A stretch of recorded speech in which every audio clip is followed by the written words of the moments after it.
Welcome into a special edition of Inside Princeton Vikings Athletics here on VikeNation.org and ESP Media powered by Sidearm Sports.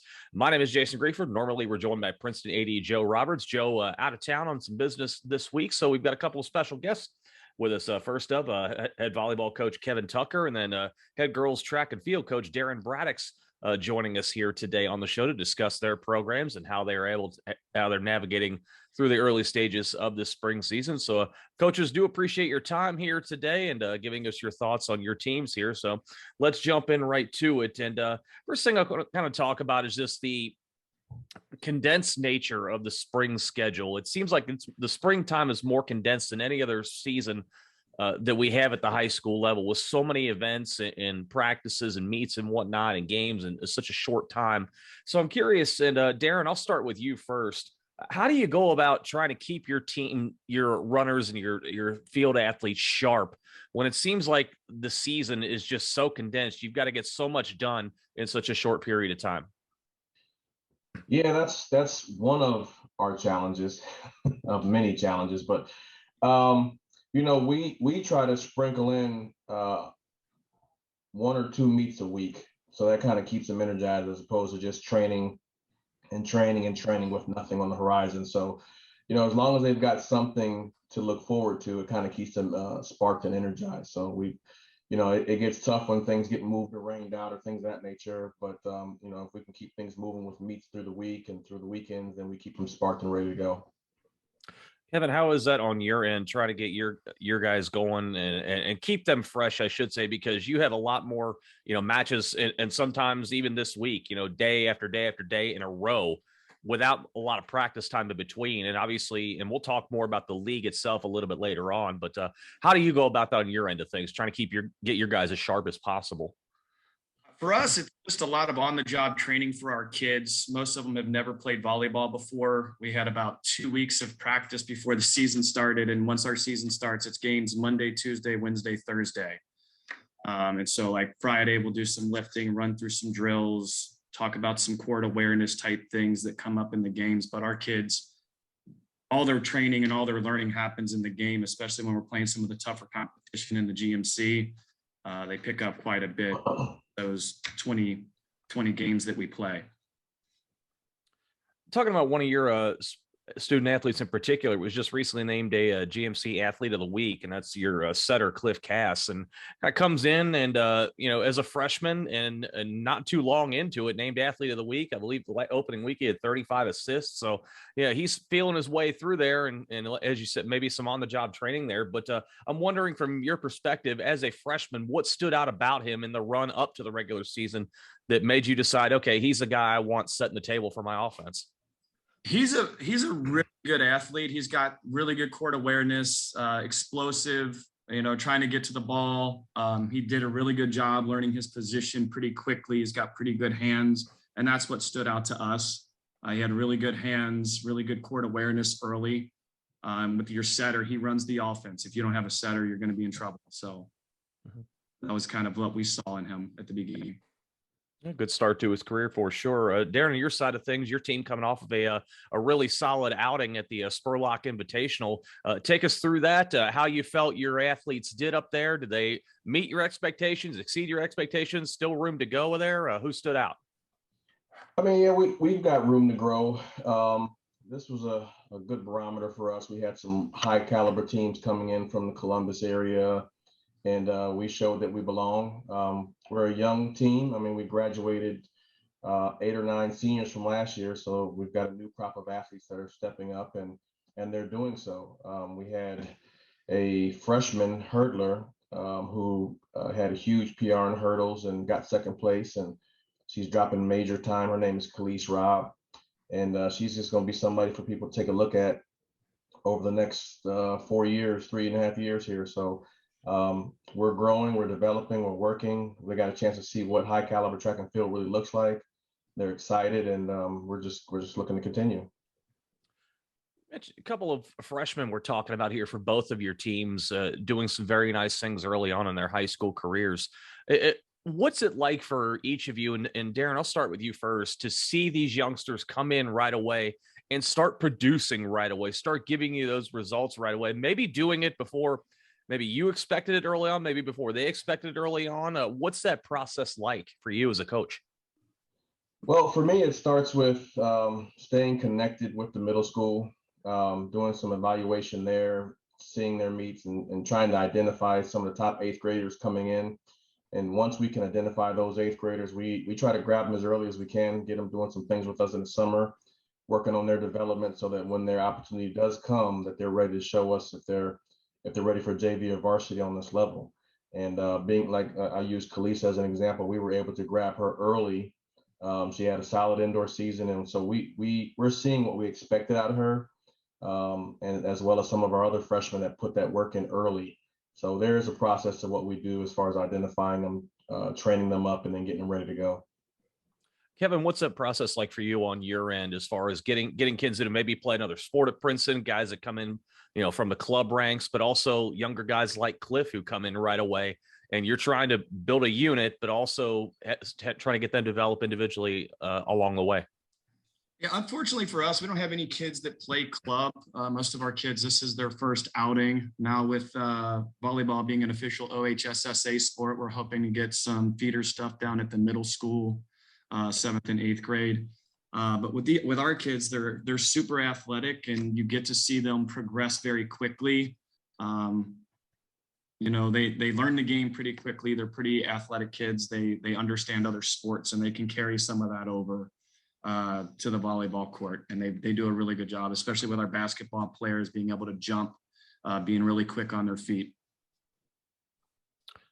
It's a kind of a one of the tougher conferences in the league to try and grow and learn along the way. And obviously you guys know that better than I do because you're in it, on a regular basis, daily, weekly, what have you. Kevin, let me start with you with this one, talking about the GMC in general. We're trying to build this program up to contend with some of the, perennial teams in the top half of the league here.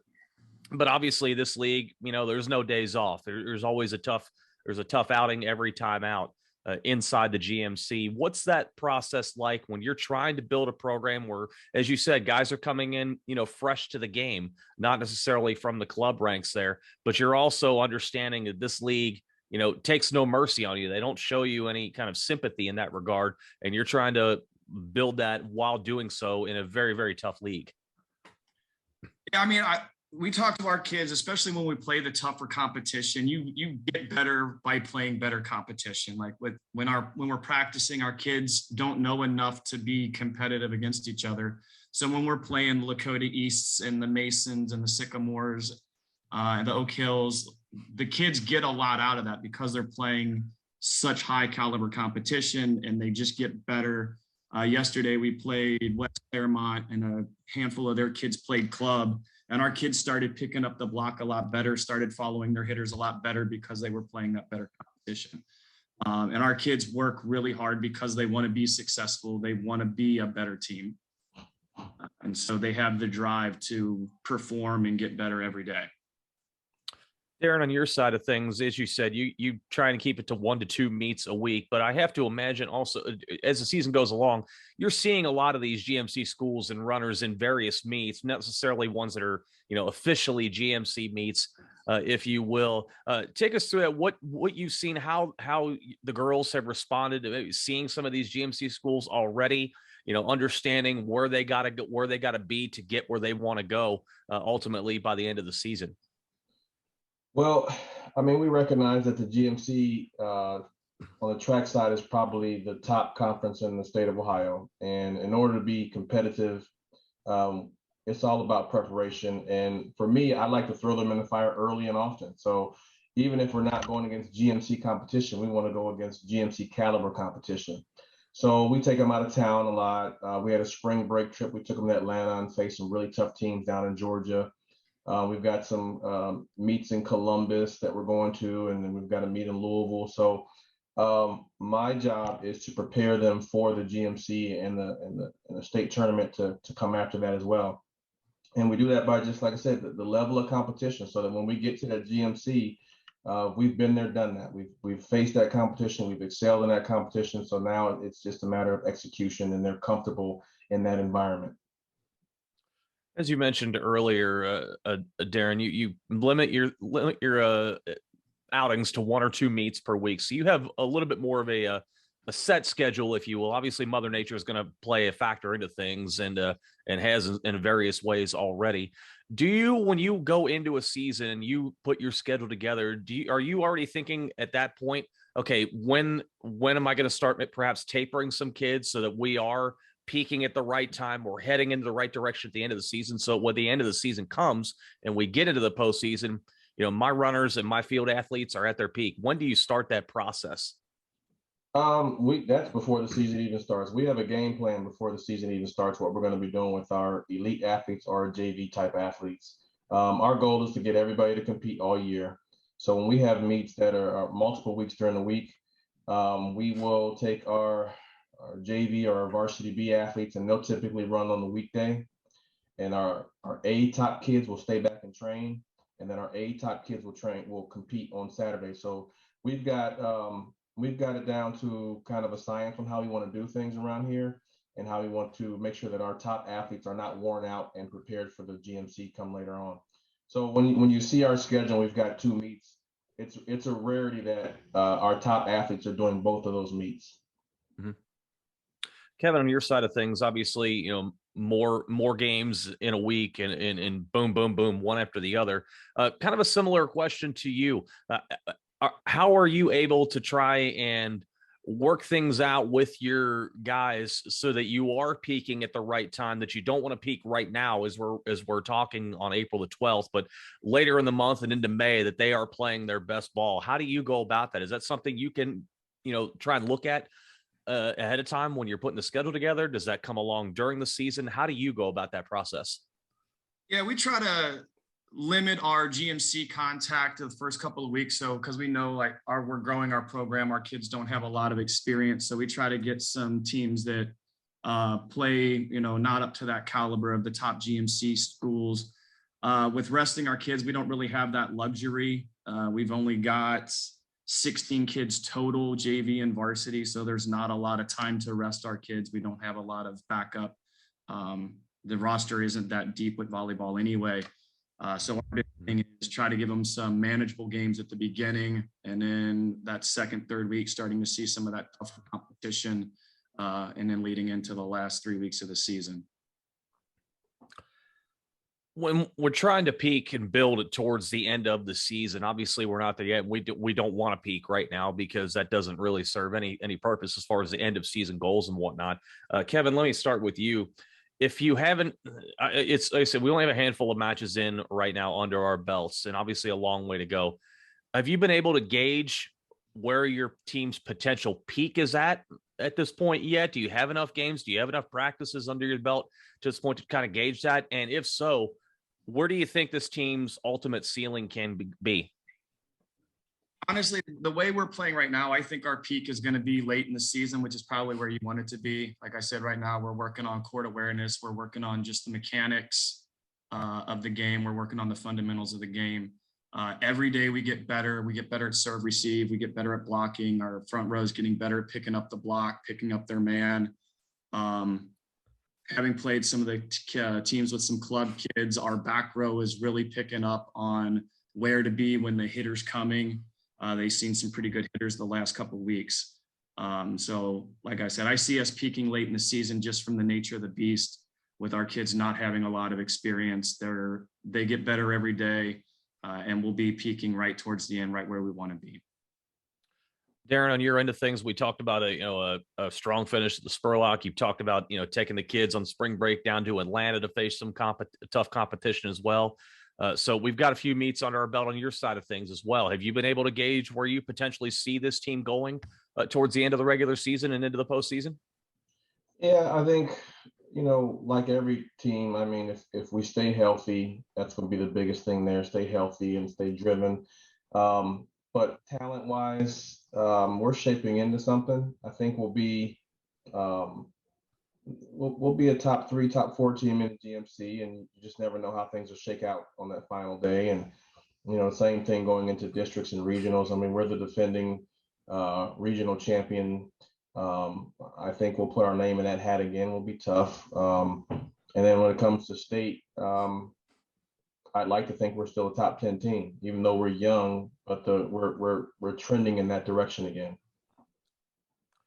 Lastly, before I let you guys go, it's almost feels odd in a year now in 2022 that we are sort of returning to some sense of normalcy when it comes to sporting events. We're not having to, necessarily worry as much about COVID protocols and testing and all that kind of stuff and social distancing and spacing things out and all of those types of things, and trying to have a season so that these kids have a chance to compete, potentially, go on to the next level and play at the next level, it's at some point down the road. But what's that been like for you guys as coaches to be able to have some sense of a normal kind of structure once again, and not necessarily have the COVID protocols, while still ever present in everybody's minds, but not necessarily be at the forefront? Darren, I'll start with you. Yeah, it's wonderful to try to get back to some sort of normalcy. Last year was tough. We practiced extremely late, and trying to get kids to and from campus after 5 o'clock was very difficult. Sometimes we're practicing under the lights. We're practicing in small groups, trying to navigate weight rooms and things of that nature. It was a very difficult time. And when they took the reins off of us and let us get back to a little bit of normalcy this year, things are going back to normal as far as our program and the smoothness of things that we're due. So it's exciting times. It's a lot easier. It's a lot smoother transition and things we're doing. We're able to get back to our normal program, and the girls are reacting as such because it feels right. It feels back normal again. Kevin, on your side of things, obviously, it's tough to social distance when you're on a condensed volleyball court, and even in practice, you can get back to some kind of sense of normalcy there. What's that been like for you to not necessarily have to worry about, maybe splitting guys into small groups or just doing individual drills? You can work as a unit.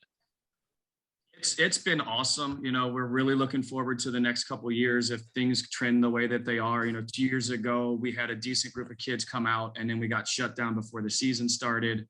Last year, we had a hard time just getting people to come out. Our entire squad last year was seniors. We only had a varsity team, so we didn't have anything feeding our program, building our program. And this year, we've got 8 freshmen, sophomores, 3 juniors. So we're looking forward to what it's going to be like in the future. We've got a young group of kids. We'll have time to groom them up, get them playing at better competition, try to get some kids on a club team somewhere. The sky's the limit for us at this point. I mean, we're really excited about, COVID protocols are gone, at least for the time being. Our kids can be around each other, coach each other up. It's been awesome. It's been a really good season from that respect. One last thing here to keep fans, engaged throughout the remainder of the season, to come out and support you guys.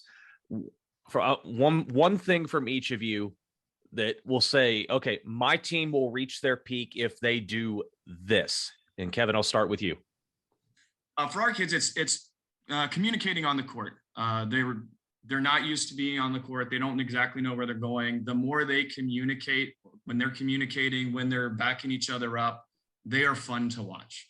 They don't know the game very well, but they're extremely athletic. They are a fun group to watch. Darren, on your end? Just consistency. If we're consistent in our practices, and we have very, very difficult practices, we don't take any days off. So if they're consistent in our practices and they trust the coaching staff, we're going to be a tough out. So just consistency. And there you have it, folks. You want to get inside the programs. This is a great way to do it. And, great insight here from 2 programs that are up and coming and looking to make a lot of noise towards the end of the season here. Gentlemen, thank you for your time. Best of luck on the season. Fans, check out the schedule at VikeNation.org. Get out and support these programs.